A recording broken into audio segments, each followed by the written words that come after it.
Hey everybody, it's Cheryl at Reckless Hill Farm. Stopping by to do a sheet load today. Call me Crafty Al. I have the Call Me Crafty Al channel. Alicia has released her sheet load throwback today, and I decided to make a couple little cards. And if you haven't been over to her channel, check it out. Every month she releases a new sheet load, and then she does a rewind later in the month when you can get access to all of to that one and all of the current ones that are not on in the vault. So it comes like this. Pretend that my printer was working right, and so it gives you all of the sizes to either make one card, or this card, if I'd have done all that I was supposed to do, would have made 12 cards. I didn't really need 12 Halloween cards, and I was thinking about their little tent cards that stand up like that. So here's my finished card. This one I learned a valuable lesson on. I didn't stamp the inside until I had this on, and you can't do a good job stamping because this is in the way. So wait to put your little topper on until you're done. So, and then another one, and on this one I put some little candy corns on the inside. I'll go back and do that with that.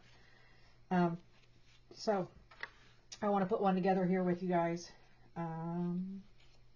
It's pretty simple. I did figure out, because sometimes it takes me a minute, when you cut a piece, if it is directional, make sure that the 2-inch cut goes this way if it's going to be on your card. So I guess if you were wanting to do a card that opened sideways, not so much, but you know, pay attention to the direction of your paper. So here's cardstock number 2, and I'm just going to throw this on there.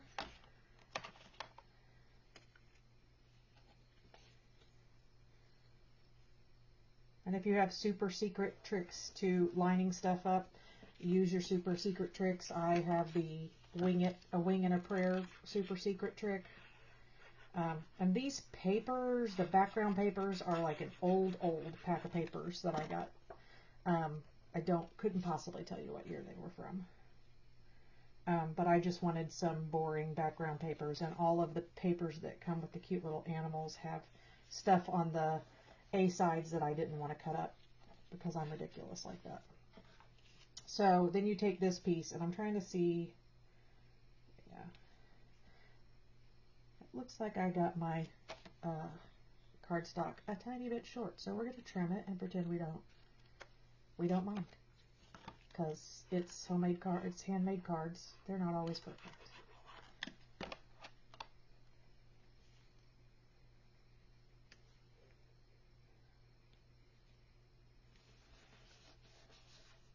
And then I'm going to put my inside in, and maybe on this guy I'll put this cute little, it's a bat dressed up as a bird for Halloween, which I find hilarious. I love spooky Halloween, and I love cutesy Halloween, and I mean, I just love Halloween. So there's that.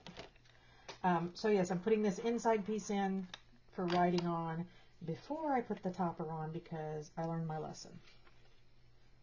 Well, for now. I'm sure I'll do it again someday.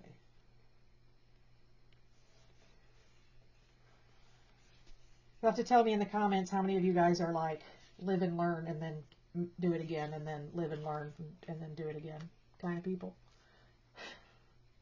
So I'm going to put this little ballerina up on dimensionals, and then I'll show you some of the other critters that were in this set. And I just didn't use them on this because the size, the scale, they were too big for the scale of this little card. This card is kind of an adorable, like, if you've got a neighbor kid and you live someplace where, like, trick-or-treating isn't, I live in the middle of the country, so kids don't trick-or-treat here because it'd be, you know, half a mile between houses. People don't want to go that far. So this is my little topper, and it's on the same cardstock as this, and like I said, all those measurements are in Crafty Al's download, and she does these every month for us, and they're flippin' awesome. Some months when I do a sheet load, I do multiple. So here on my board, I've put a mark at the bottom of this line because I have a magnetic thing that is cheap, so it doesn't have lines on it. So I just put grid paper over it. And this grid paper, doesn't have numbers. So I just measured here to here. I counted boxes, or you could use and this is 6 inches. So for it to fit in an envelope, like a standard size mini slimline type, the small business envelopes, it has to be under 6 inches. So it can be as tall as that. And I mean, it's all about where you feel like it looks good also. Like the rule of thirds applies. So you could go as low as this and it would look cool. I did higher on those. I'm going to do a little bit lower on this just because I can. And so I assume you guys all know the little trick where when you have to put something on and not get glue above it, put your thumb there as a reminder, a visual reminder of where you're gluing. And if I was getting closer to the limit, like if I was putting it up higher, I would have set it here before I set it on, because, inadvertently you go up that, extra half an inch or quarter of an inch and it doesn't fit in your envelope, and then you're grumpy. So simple little fun card. Obviously I pre-cut the pieces. It's going to take you more than 2 minutes to make it, but not a lot more. And in this case I did use this spooky Halloween set from Stampin' Up. I think I've said before, I'm a hobby demonstrator, which means I do it mostly so I get the discount. If there's something you are dying to see, ask me about it and I'll share it with you. But it's sales is not my thing.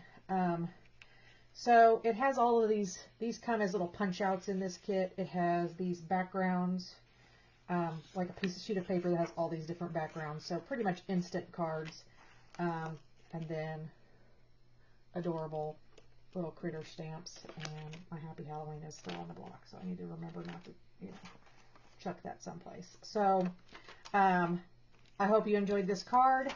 If you haven't done a sheet load yet for the Rewind, do it. And also think about doing this month's, the regular September sheet load for 2025 has been one of my top 5 that she's ever done. And that's saying something. I love her sheet loads. It's always, when I'm not feeling creative on my own and I just want something.